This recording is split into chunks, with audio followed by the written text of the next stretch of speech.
بسم اللہ الرحمن الرحیم۔ بسم اللہ الرحمن الرحیم۔ عزیز طلبہ کرام، ہم نے گزشتہ سبق کے اندر شرح میں تعامل کی جو کتاب ہے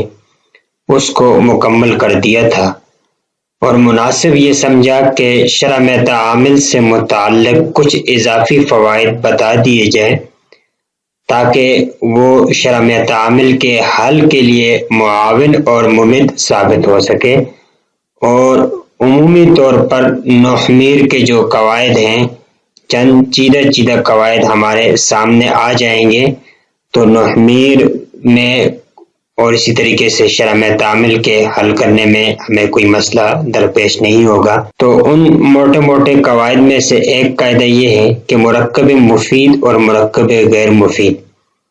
ہمیشہ مرکب کے اردو ترجمے میں ہیں، ہوں، ہوگا، ہوگی، تھا،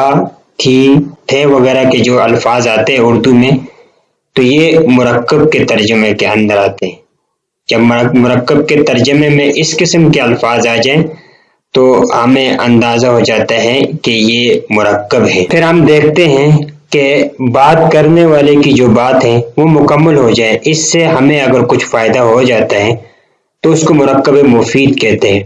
مرکب غیر مفید میں عام طور پر جب بات کرنے والا خاموش ہو جاتا ہے تو اس سے ہمیں پورا فائدہ حاصل نہیں ہوتا، تو اس کو مرکب غیر مفید کہتے ہیں۔ تو مرکب مفید وہ ہوگا کہ جب بات کرنے والا خاموش ہو جائے تو اس کی بات سے ہمیں کچھ نہ کچھ فائدہ حاصل ہو جائے، تو اس کو مرکب مفید کہتے ہیں۔ مرکب غیر مفید کے اندر جب بات کرنے والا خاموش ہو جاتا ہے تو اس سے ہمیں کسی چیز کا فائدہ حاصل نہیں ہوتا، تو اس کو مرکب غیر مفید کہتے ہیں۔ اسی طریقے سے جملہ انشائیہ اور جملہ خبریہ کی پہچان کی بھی ایک طریقہ ہے کہ جو بھی جملہ ہمارے سامنے آ جائیں تو ہم دیکھیں گے کہ جملہ انشائیہ کے اندر جو 10 قسمیں ہم نے پڑھی تھی کہ تمنی، ترجی، امر، انشاء، نہیں، تعجب وغیرہ، اگر ان میں سے وہ ہیں، ان 10 چیزوں میں سے کوئی لفظ ہے تو اس کا مطلب ہے کہ وہ انشائیہ ہے۔ اگر جملہ انشائیہ میں سے ان 10 چیزوں میں سے کوئی چیز نہیں پائی جاتی تو اس کا مطلب ہے کہ پھر وہ خبریہ ہے۔ اور خبریہ کی ایک پہچان اور یہ بھی پڑھی ہے کہ مبتدا اور خبریہ اس کو کہتے ہیں کہ جب بات کرنے والا خاموش ہو جاتا ہے تو اس بات کرنے والے پر، اس کی بات پر ہم سچے یا جھوٹے کا حکم لگا سکتے ہیں، سچ یا جھوٹ کا ہم حکم لگا سکتے ہیں، تو یہ خبریہ کہلاتی ہے۔ اسی طریقے سے مسند اور مسند الیہ تو کہتے ہیں جس پر حکم لگے وہ مسند الیہ کہلاتا ہے، اور جو حکم ہے وہ حکم مسند ہوتا ہے۔ مثال کے طور پر زید ضارب، تو اب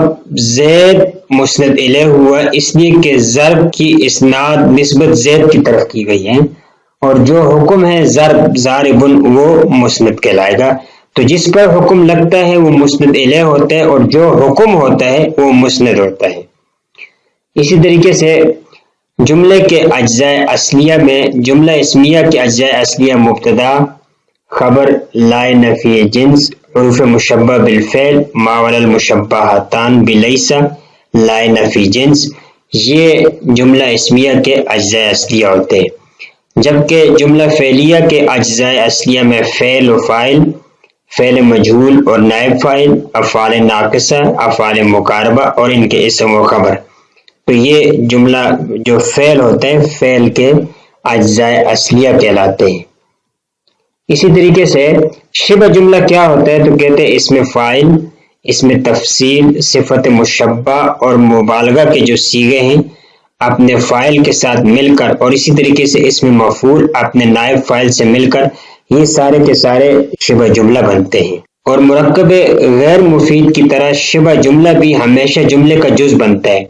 جس طریقے سے مرکب غیر مفید کسی نہ کسی جملے کا جز بن کر آتا ہے، مستقل وہ جملہ نہیں بن سکتا، اسی ترتیب سے جو شبہ جملہ ہوگا وہ مستقل جملہ نہیں ہوگا بلکہ کسی نہ کسی جملے کا وہ جز بنتا ہے۔ اور اسی ترتیب سے مبتدا، خبر، موصوف، صفت، مضاف، مضاف الیہ کے بارے میں ہم نے شرح تعمیل میں پڑھا ہے، تو ان میں اب ان کی ایک عام پہچان یہ کہ جب دو اسم آ جائیں،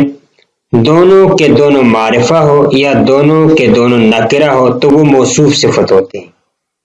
اور اگر پہلا معرفہ ہو دوسرا نکرہ ہو تو وہ مبتدا اور خبر بنتے ہیں،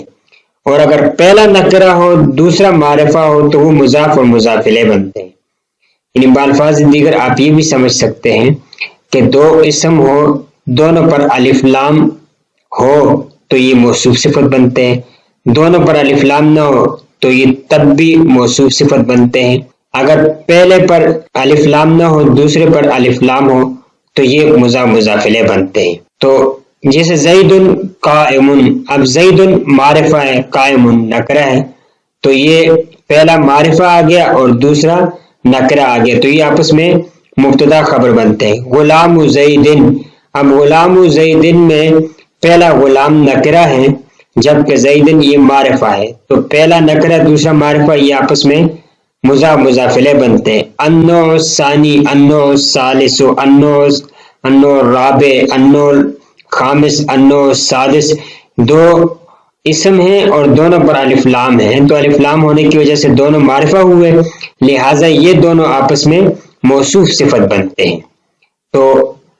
کچھ قواعد ہم نے مبتدا خبر، موصوف صفت، مضاف مضاف الیہ، جملہ، شبہ جملہ، مرکب مفید، غیر مفید،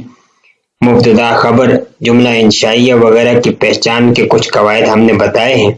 آج کے سبق کے اندر۔ اگلے سبق کے اندر مزید کچھ قواعد ہم بتائیں گے۔ السلام علیکم ورحمۃ اللہ وبرکاتہ۔